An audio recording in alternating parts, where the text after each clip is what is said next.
Hi everybody, welcome back to Capricorn Radio TV. This is your host James and I'm delighted to be on the same call again with Hilary Raimo. Hi Hilary, welcome back to the show. Hi. Hi everybody, thanks for joining us. Yeah, we got Peter Moon on the call as we speak. Can't wait to talk to Peter Moon. Something I'm a little bit versed in today and a little bit of research I've done, but we're going to get the full spectrum from Peter Moon. But I guess Peter's most famous for the Montauk Project and the research he's done there. He has the website digitalmontauk.com and he born in San Fernando, California, grew up in southern Northern California, interested exclusively in athletics in his early years, became interested in creative writing, science fiction and science during high school years. Exploration into these fields during the 60s led to an interest in Eastern religion and Western occultism. Interesting, and that culminated in a unique career and associated and centered around the private concerns of L. Ron Hubbard, a renowned science fiction writer who was an accomplished occultist, known for the controversial founder of Dianetics and Scientology, and a movement which explored the brutal effects of mind control, and that being inflicted upon the human race, and sought methods to free the human spirit from the confines of the human body. Peter then went out on his own in '83, moved to Long Island with his background and dealing with mind control phenomena, spiritual liberation, and that enabled him to forge an association with scientist Preston Nichols, which is the focus of what we're going to talk about at the start of the show. He's the foremost expert in the world on electromagnetic phenomena involved in the strange experiments at the Montauk Air Force Station on Long Island. Their collaboration then with the Montauk Project, Experiments in Time, and the subsequent sequels have now reached legendary proportions. So without further ado, let's bring on our guest. Hi Peter, you're very welcome to the show. Hi Peter. Thank you, it's nice to be here with both of you. Great to see you, Peter. I know you've had shows with Hilary before and great wealth of material there. First time talking to you, Peter. I just think this whole research, from what I've seen from the outspect, I know you're going to tell us in detail, I think it's fascinating. Maybe we can talk about the collaboration with Preston Nichols and the backdrop of the Philadelphia experiment, and just give us a synopsis for those people that want to know about the Montauk Project. Okay, a very quick synopsis is that, and I learned so much of this from Preston Nichols, and is that the Philadelphia experiment was a experiment in 1943, which was the culmination of many years of research when the Navy was trying to make a destroyer escort appear invisible to radar because of all the Nazi ships that were sinking American ships, merchant ships. And this experimentation involved the degaussing or the demagnetizing rather, of the ship. And this was coincident with the ship disappearing and it actually moving back into time or forward into time. We don't know where I don't know the exact dates it moved to. This experiments caused a great deal of trauma to the crew. The research was done primarily at Camp Upton, which is now Brookhaven National Laboratories, and this was figuring out the mind of man and what made it tick, and how come when it went into time displacement, it became distorted. Humans became distorted, their bodies, their minds, their spirits. So this research carried on at Montauk eventually, at first at Brookhaven, and then it went to Montauk, where they were successfully connecting up people to the radio frequency, and they would amplify the radio frequency, and where thoughts could come out on a computer or they could come out into the ether, so to speak. And this is what the Montauk Project was, in a nutshell, in a very brief nutshell. I mean, of course, Hilary's very familiar with it from having read the book and talked to various people, including myself. Peter, maybe well, the thing that I realize is that if this Philadelphia experiment kicked off the way it did, of course there was going to be a clandestine program. It would have been wrapped up, tied off, and a clandestine program put in place to explore this knowledge. That's what we know all governments do around the world. You know, they're not going to admit to this research, whether that's in the public domain or not. But why the location for the Montauk Project on Long Island? Why was that chosen there? Well, as with everything in the, when you get into the super secrets sector, it has there's a multiplicity of purposes and functions.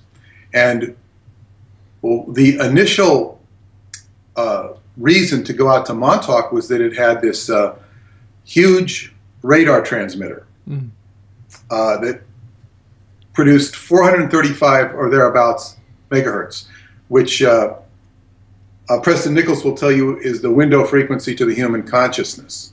And therefore, they wanted this transmitter to function at the human consciousness, level of human consciousness, so that it could affect people's minds. So it is verifiable and has been demonstrated on video, including that animals and even people will react to the amplification of radio frequency at that wavelength, or a harmonic of that wavelength, which is included in the cell phones. I think cell phones are twice that.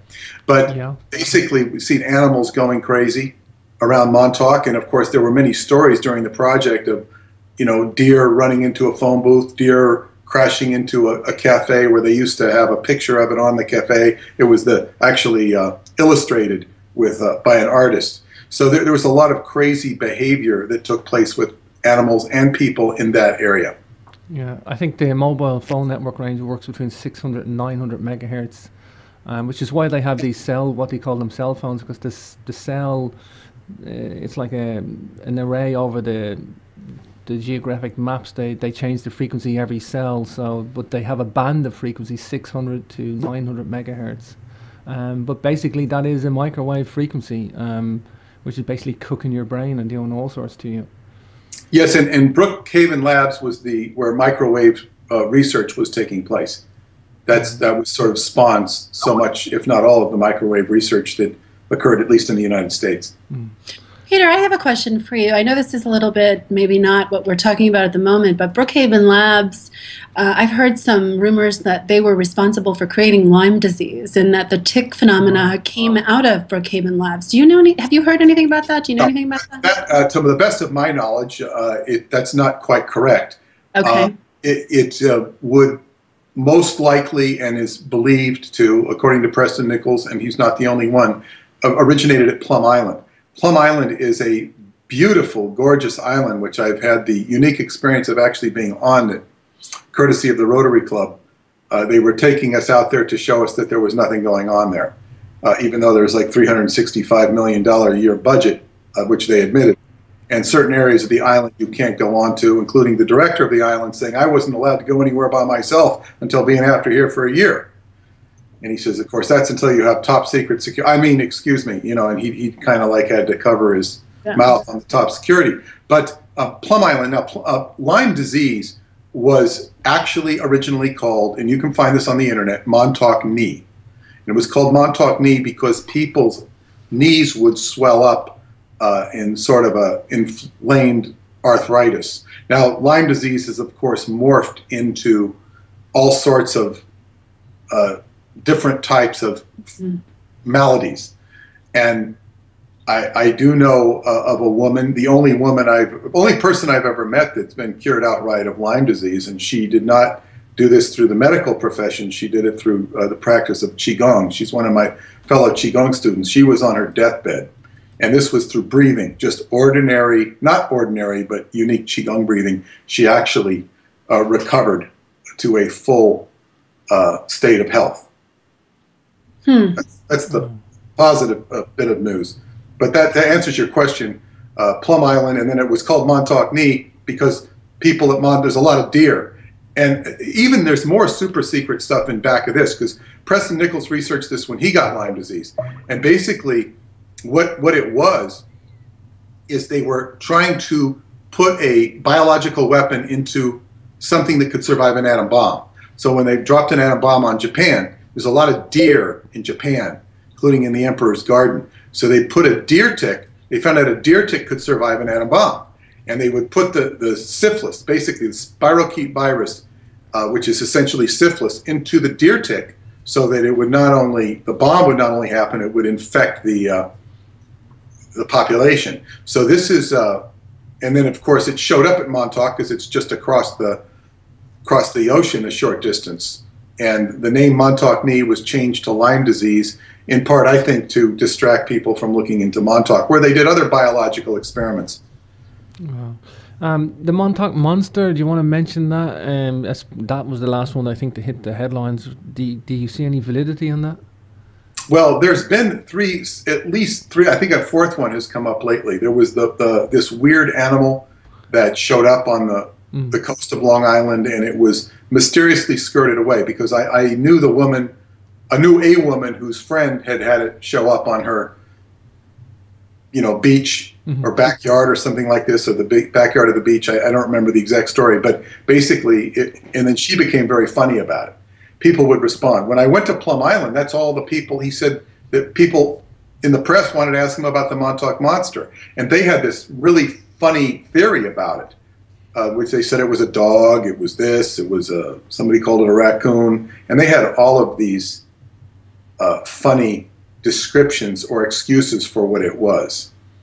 And it just didn't add up. And there were other similar beasts that showed up. One on the north shore of Long Island. I think they were both and one in Canada. And of course, in both cases, they were skirted away. I reported them on my newsletter. I have a quarterly newsletter for those who are interested at my other website, skybooksusa.com. So I've written on these things in the past, but I think it's just strange phenomena. I don't think it's an ordinary carcass. Wow. Well, it would make sense if they're doing these experiments, these biological experiments. It would make sense that you might get one loose and have it wash up someplace. I mean, doesn't that make sense logically? That eventually something's going to... The shaman of the Montauk Indians told me when I told her about it, she says, these things are not new to us. They've always existed. And so they don't flinch at them. They just say, okay, they're from another realm, like your Loch Ness monster sort of phenomena. Sure. This type of thing. So I mean, I don't know. I mean, it certainly coincides with the weird things they do at Plum Island, the secret things they do there. Yes. So they're still operating and they're still experimenting. Do you have any updates on what they might be working on today? Oh, so much of what they put their attention on is the modification of the weather, which was from day one, which has morphed into the HARP project.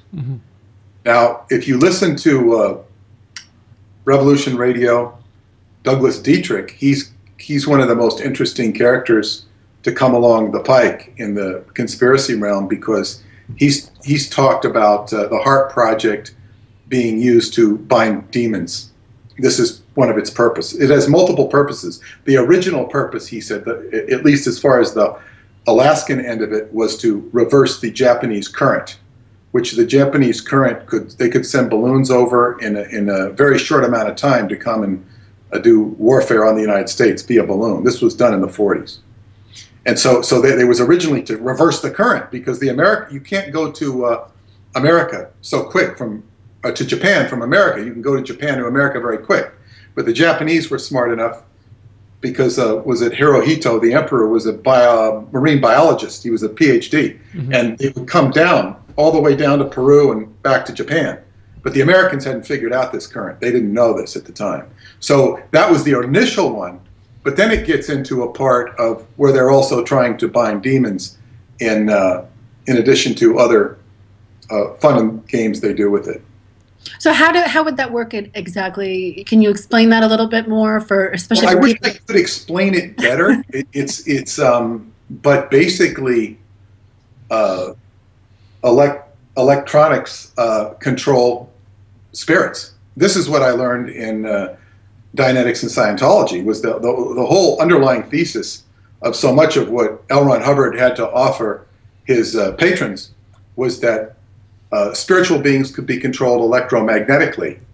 And this is, of course, what we now know as psychotronics, introduced into the world by Ingo Swann, a former Scientologist and remote viewer, and who I didn't really know, but I certainly knew him, and he used to kind of spy on me. But this was so electromagnetics and spirits. In other words, a spirit can be trapped electromagnetically. So when we're dealing with all of these radio frequencies, and of course Preston Nichols would have told you the same thing. Everything I learned from Preston Nichols was sort of an outgrowth of what I learned in Dianetics and Scientology with regard to electromagnetic interfacing with human beings. So when you have the Heart Project, you have an extreme, I guess what you call evolved technology of manipulation, manipulating weather, and manipulating the weather is the moods. You can just watch people's moods change with the weather. So when you tie all of these things together, this is very sophisticated research that is very, I guess what you call experimented on and esoteric. So, but the idea of binding a spirit, and whether they're doing, you know, he learned this at Sonoma State University. Sonoma State University in California, where he was actually sent to sort of spy on what the technology is calling. The journalist, yes, and it's unfortunate, but the best thing is to just let it ring. The spirits are calling, Peter. To let it ring, and then it'll go on the answering machine, because if I hang it up, they'll call back. So anyway, yeah, I mean, I can't go into the. I want to stop you there. I want to stop you there for 1 second. I have to ask you this question before you move on. If that is true, and that is indeed what is happening, do you see the advancements of supercomputer technology, conscious computer technology, all of the things that are happening in the world today, as part of that evolution from that?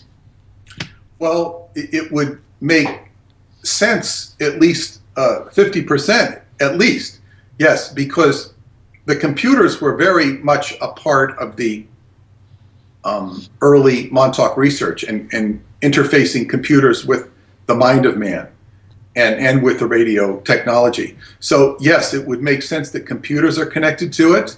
The entire behemoth we know as the internet. And then some of the other books that I've published and collaborators that I've dealt with have dealt with the highest level of computing, which sort of went beyond where at least anybody was publicly acknowledging the knowledge had went to. And this ties into the work of John Dee, which I know, Hillary, you're familiar with, and the meta machine is mentioned and discussed in the book, my book, Synchronicity and the Seventh Seal.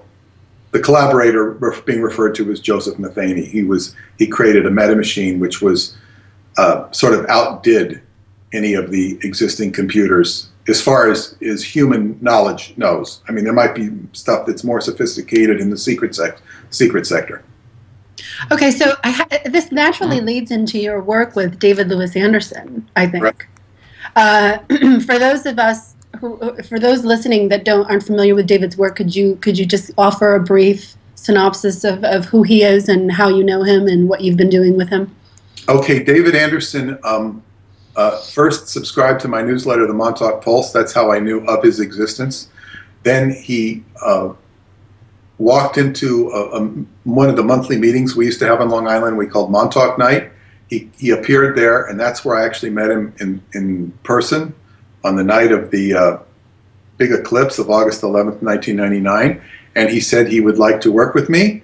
And we slowly began to collaborate. He had just returned from Romania. He wanted me to go to Romania, but it took like 9 years to get me there, to actually where I arrived in Romania. In the meantime, I had a Romanian publisher who offered me a book on Romania to publish, not on Romania, but about secret computer technology, holographic computer technology that was in the mountains buried beneath the ground of Romania, where there's a Romanian Sphinx. And of course, David brought me over there in 2008, where I began to interface with Romanians, and I've been going to Romania once a year since then and investigating and researching. And of course, David, I kind of was telling what he was doing in my life. Well, I didn't really mention he was a time travel scientist. Excuse me. He was a time travel scientist who had a laboratory on Long Island where he could make time slow down and speed up the size of a soccer ball. And then by the time, a few years later, it was the size of a basketball. Now, Hillary, I know you interviewed him about 2010 or thereabouts, and by that time he was sending humans into, he was big enough to take a human on. So humans could be subject to experiments in time. And he's a very interesting character, a very mysterious character. The last time I saw him in person was in 2010, sometime around when you did your interview, as he did a few interviews. And he showed us a video of his time reactor, an early version, where it showed a plant that would normally take 4 days to grow. It would do that growth in 3 minutes.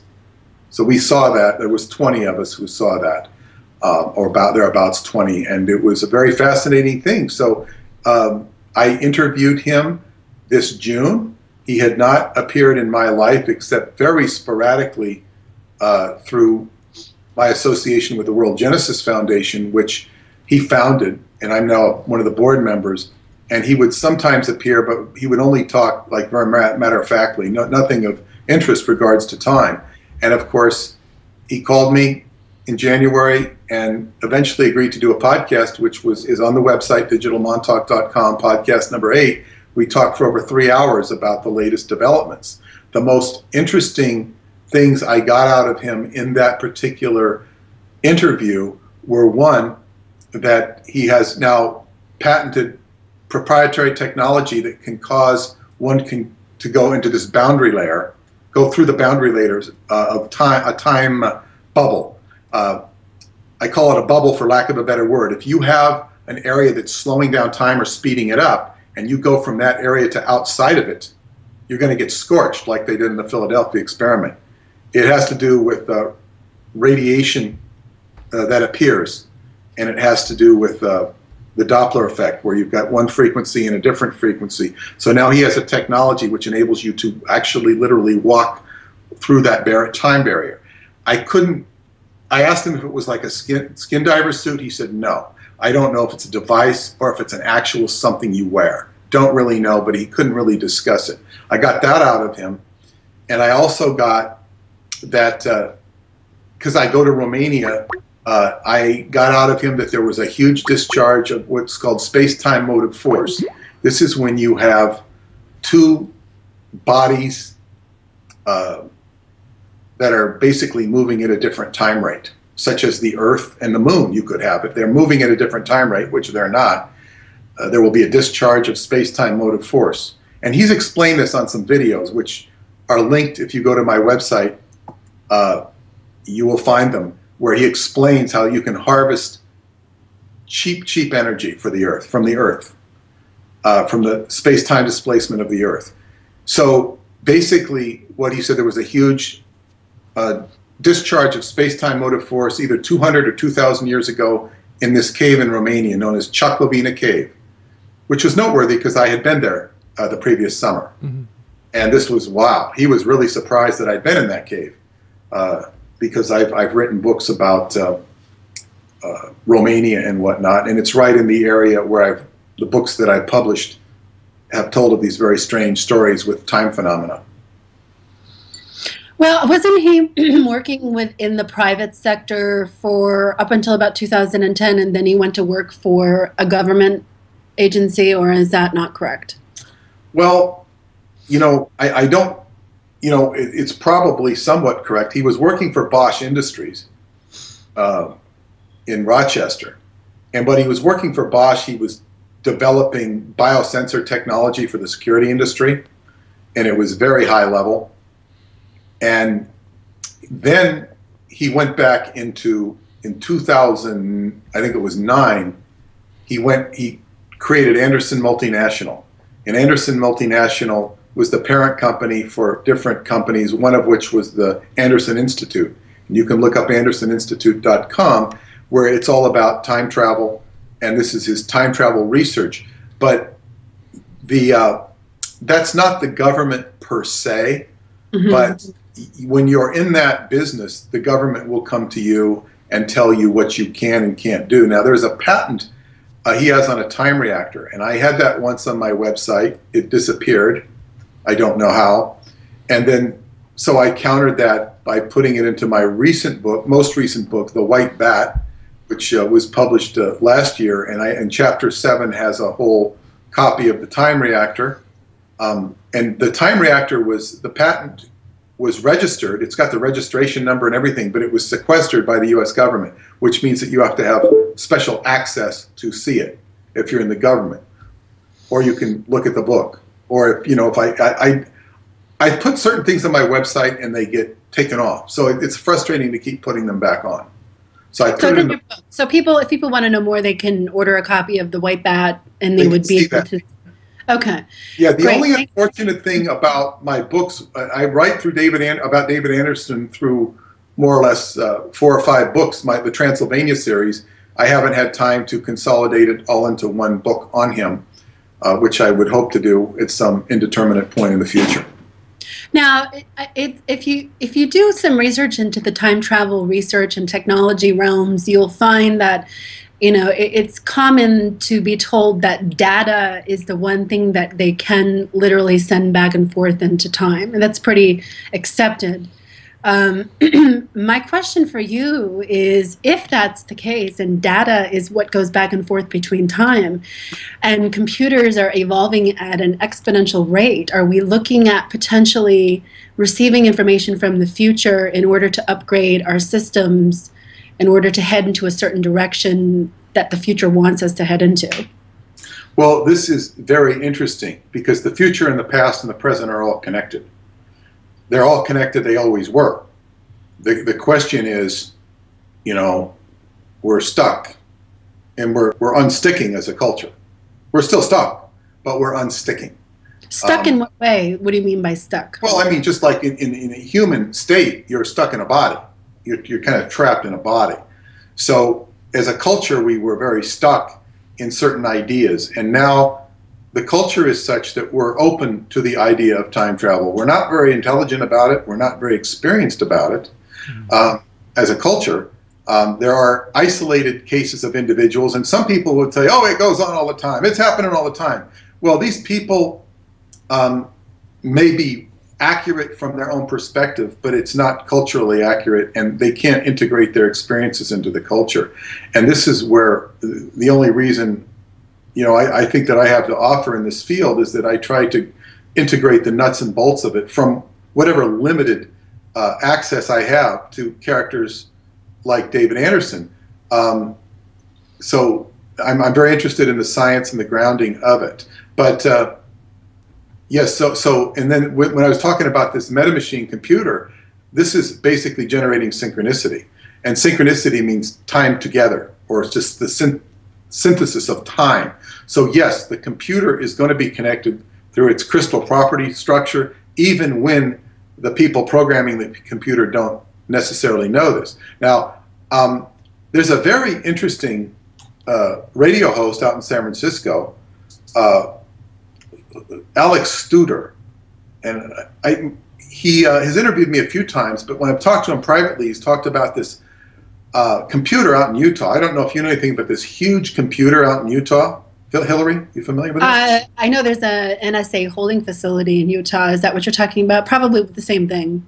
Well, I would imagine, I think it's underneath Granite Mountain, I think they call it.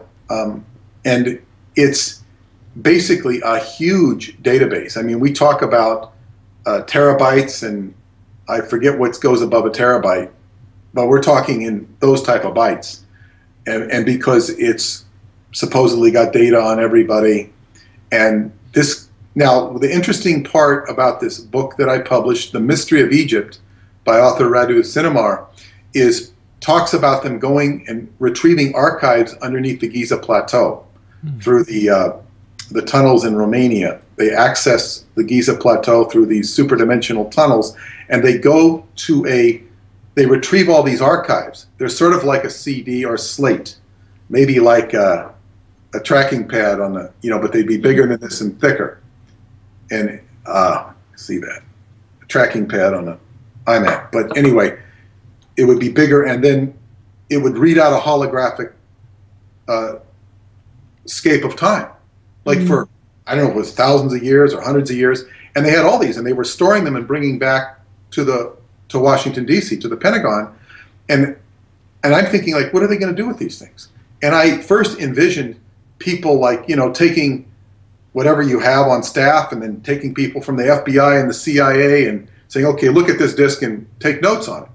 Because you got to have people to, well, then I realized this is a little ridiculous. It's not going to work. And I eventually realized that if they had this data on disk, they would take it to a place like this place in Utah where they're going to figure out a way to download it and put it on a computer. They become literal time archives. The concept of time archives first occurred in my research when Preston Nichols told me about Alsace-Lorraine mountains in France. There were time archives there, but as there are in Romania and in different other places. But then I realized if the government is taking all of these time archives and putting them there, it's like a Trojan horse from the people who originally put these things in from Romania, these ancient civilization. So yes, you have an interaction of the two past and the time, and how it all plays out, as I say, is where we're sitting here in this stuck zone. You know, this stuck. Are we reverse engineering these time plates? Is that something that you think we're doing? Are we reverse engineering the technology that they have found in these mountains? You know, that's I never really think of them reverse engineering, because I think they're kind of the technology so far ahead that there's an interface between the two. I don't know if reverse engineering, I mean, it may not be wrong, but it's just sort of, there's this bouncing back and forth, and this bouncing back and forth between the two, so for ancient culture and current secret government culture, is sort of a dance that's happening, and we're the ones that aren't in on it because we're walking around as citizens, and citizens are generally the last one to find out what's going on, and then how do they integrate citizens, and then where do citizens fit in as a feeding source for some form of demonic energy. This is part of the theme of Douglas Dietrich's work that he exposes, having to do with feeding demons. Part of this good and dark agenda is harvesting energy and whatnot. I think you've if that's true, and then we have that happening, and we have a lot of people who have researched conspiracy theories and gone into some of the genres and the industry itself and looked at different aspects of it. Satanism is a real big heavy thread that runs through that, and it's been said that a lot of the high level people are practitioners of that religion. And so, do you see it as kind of like a high level elite way of feeding those demons, or what's the agenda with that demonology aspect? I keep going back to that because I'm a little bit curious about that, how that is working. I mean, what's the agenda? What's the main goal? Is it because some people are trying to capture them for their own agendas? Are they trying to prove that they exist? Are they trying to manipulate them or honor them? I mean, where do you see it going?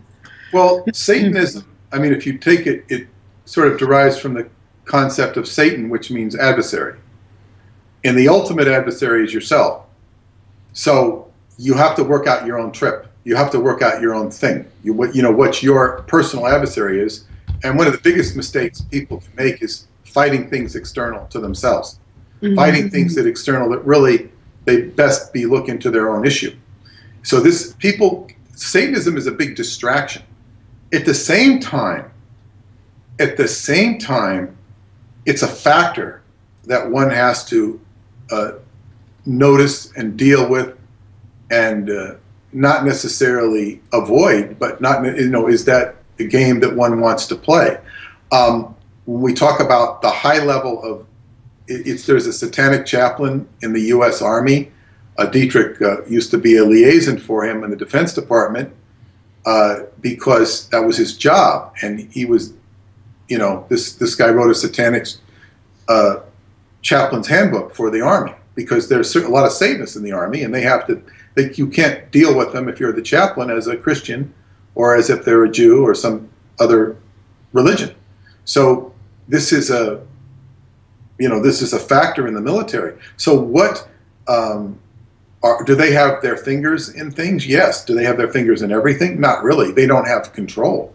If they had control, it would be a blazing hell on Earth instead of just a sort of a purgatory.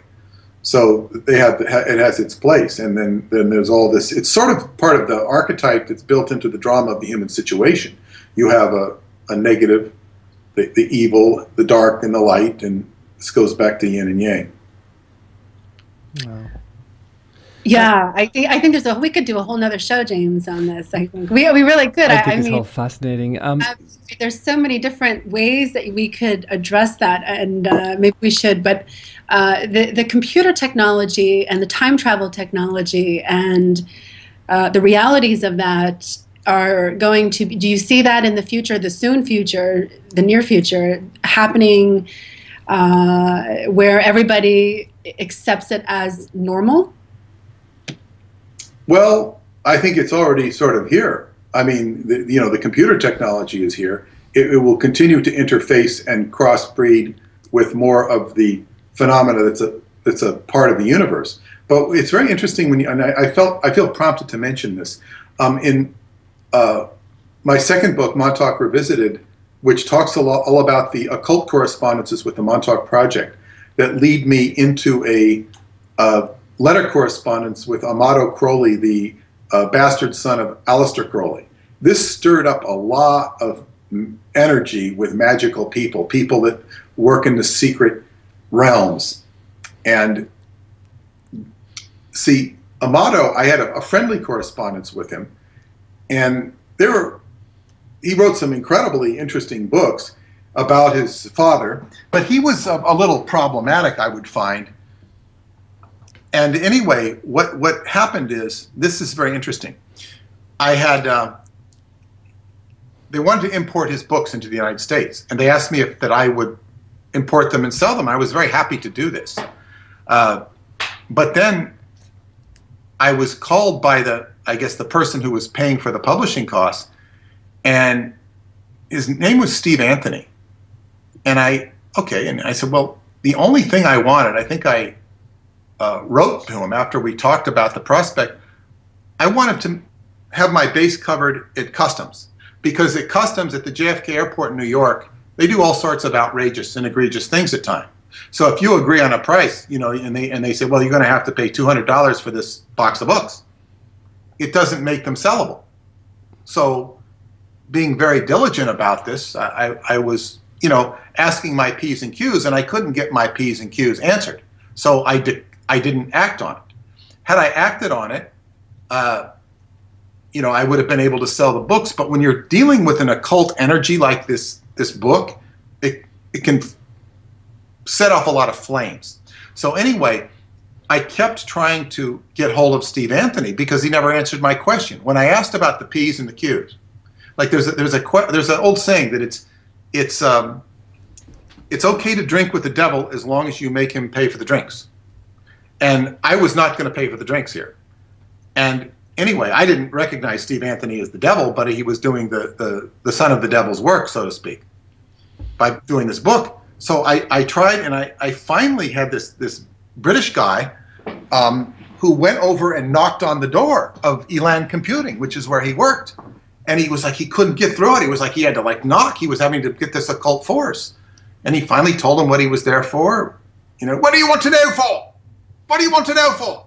And this sort of British bullshit, when they'll say, what do you know to know for? And he says, well, and he just, and then I had somebody who traced down Diamond Books, which was the name of the book company, and he did the same thing. He says, well, I want to find out where your books. He finally comes to this street vendor. What do you want to know for? He says, I want to buy a book. Why?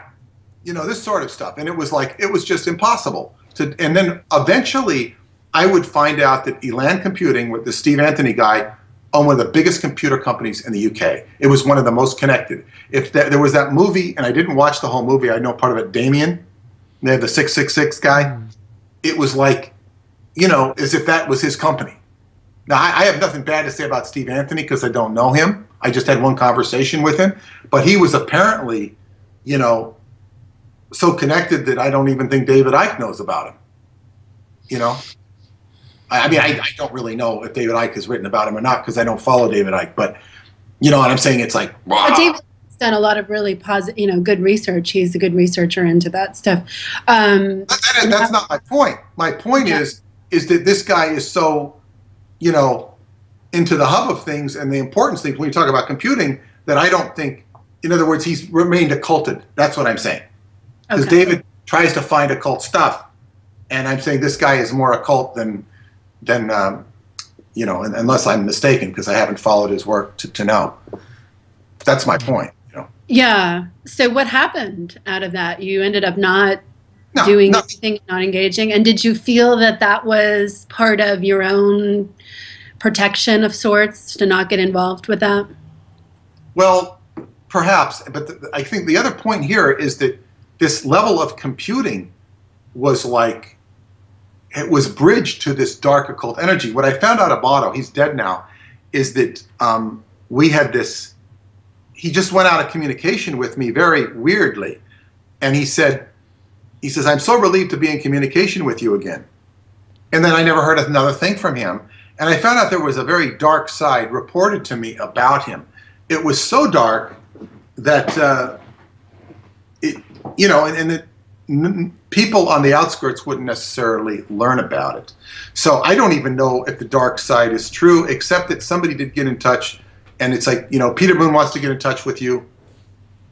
What does he want to get in touch with me for? What is he writing about me now? And he's not writing anything about you. He just would like to get in touch with you because he wrote to you and he didn't hear back. And sometimes people just don't write. So it's this like sort of British attitude that is just endemic to the British condition. Not with every Brit, but certainly with a percentage of them that represent the power elite, or those who fend off the power elite, not even knowingly. So this is, yes, it's best off that I'm not involved with that. Yeah, I would think so. Which leads me to my next question, to talk about Aleister Crowley, who was paid to write the Book of Shadows, which started the Garnerian witchcraft. Now, do you see anything connected into that realm with what we've been discussing so far this hour? Well, I think the witchcraft is a lot of it that gets talked about in the public is a big distraction. Mm-hmm. And a lot of the groups are a distractive group because, in the Gardnerian witchcraft, you have, this is sort of, it is this, what was his name, Lawrence Gardner? And it's sort of like it's a man. Well, witchcraft is a female thing. So, what is, the head witch, you want to go back into the matriarchal traditions of Wicca, and so it gets distorted. And there's a whole history of witches being burned, and we hear about the Jews and being executed, the Inquisition taking people, but we don't hear about the Holocaust of the females. And this is a big sore point with Gaia. So yeah, there's a connection, and the Aleister Crowley did a ritual in 1943, which Amato told me was on the day of the Philadelphia experiment, August 12th, and it was done at Menatol, where they have this donut-shaped stone. Cornwall, yeah. Cornwall, yes, and there is a direct line, there's a direct cable that goes from there to Montauk directly. Wow. And so, anyway, there was a bunch of energy stirred up at that point, Hillary, when you and I went out to Montauk together. Mm-hmm. There's a lot of points stirred up on that energy, and then I learned out that this guy, James Casebolt, that I told you about that you weren't aware of, and I just learned from my friend in Cornwall that he was doing all sorts of rituals around there, and he's ended up in jail for, I don't know why, the real reason he's in jail, supposedly for putting up indecent photos of his wife on the internet, his ex-wife. It's incredible you say that, because I have lived in Penzance, Peter, and there's cables going from Cornwall to every continent in the world. I do know that there's even a little museum there for this since like telegraph times. But yeah, they do. I know there's ones going to New York. I wasn't aware it was going to Montauk though. There is one that goes to Montauk, wow. And but see, Cornwall is a big center point. It's one of the most important Oh, grid yeah. points. And I mean, it's just, I've never had time to like take it apart and just do a whole dedicated thing to Cornwall. There's a lot of murders that occurred there that all were in the wake of Aleister Crowley's presence there. There was a book written on it. I forget the name of the book, but the author was Paul Newman, which caused me to look into the actor Paul Newman, which led me to discover that he was the owner of the biggest S&M club in Hollywood, L.A. You know, the actor Paul Newman, and there was a whole secret side to his life you never hear about, because he had the pretty marriage to Joanne Woodward. This was all public relations, excellent public relations. He figured out the PR game. He came out of a stable of young homosexuals in the 1950s connected to Tennessee Williams. And you see him appearing in these Tennessee Williams movies. So Paul Newman, you know, and so he's never really been known as a homosexual in the, you know, in the press. But I think I first learned of it when the New York Post hated him with a passion. They used to just really rip him to shreds, mostly attacking his height, not his sexuality. And they'd write whole articles about how he's really not 5 foot, you know, 10 like he says. He's really 5'8", and then they'd have an article 2 weeks later that says he's not really 5'8", he's 5'6", and he's wearing heels. I mean, this was really funny, like a lift. They would just attack Paul Newman, and it was so bizarre. Like, why are they attacking this guy? So why Cornwall? Why Cornwall? I have to ask both of you that question, since you both have to add to that, Hilary, I know there's really strange energy at Menontal. There's lots of megaliths down there. It's the megalith with this circular. It's this circular with a hole in it. But yeah, I know there's a lot of rituals that go down there. The energy, when you go to some of those megalithic places in Cornwall, there's a strange energy there. I don't know whether it's good or bad. You can definitely feel it. And I don't feel energy at many megalithic places. I'm not one of these energy feeling guys, but there I did. Menontal, there's a strange energy there. What did you feel exactly? Like, describe that. Confusion, mixed. I don't know. I mean, I couldn't say it was bad or good. Disorientating, probably a disorientated energy. I didn't like it because I don't like disorientation. I'm a very logical guy. I like direction. This is the evidence of a polluted part on the grid where the feminine has been desecrated. Now there's a phallic stone and the donut stone. That's a male and female of a balance. So basically, and this character was doing this ritual around there, and it had to be incredibly male oriented and was not balanced. And I knew who the guy was, but I really knew not much about him other than that he thought he was a super soldier, and he was in the intelligence community, and I just wasn't that interested because this is like more diarrhea of information to me. But and I wouldn't say he wasn't in those projects. It's just, but it wasn't very, I guess, coming out very sanely, as most of them don't. But in any case, he's doing all this sort of imbalanced rituals. And this is not a good thing. When one goes to a sacred site, one should breathe. One should do qigong, which means breath work, put spirit into the area. Now, you could have different people that are on the up and up. Any sort of energy into that is going to be positive. But it sounds to me, from what you're saying, you know, you'd be prepared to get your socks knocked off if you go there. Sure, yeah. So this is, you know, I mean, Hilary and I felt it from thousands of miles away at Montauk. Wow. Where else do the other cables go to? Where do they From Cornwall? go? In Cornwall, they go to India, Australia. They go to all the continents. There's a telegraph museum there, and they've been laying cables there all the way around the world for telegraph times. And then when Hitler tried to invade England, he would have took one of Porthcurno Beach, which is a telegraph museum there. But to stop Hitler taking the beach, they burned the beach for 5 years. The British just put the beach on fire for 5 years and went, "You're not landing here," because the cables came up that beach there. But and why Cornwall, did they choose that area? What was so? Well, it's the bit of Britain. It's also not so much that as Marconi did his first broadcast from there as well. So it's a strategic point in terms of frequencies. Because it's the bit of Britain that sticks into the Atlantic, you see, that little toe that sits down there. So right, and I believe Marconi did those transmissions from Montauk.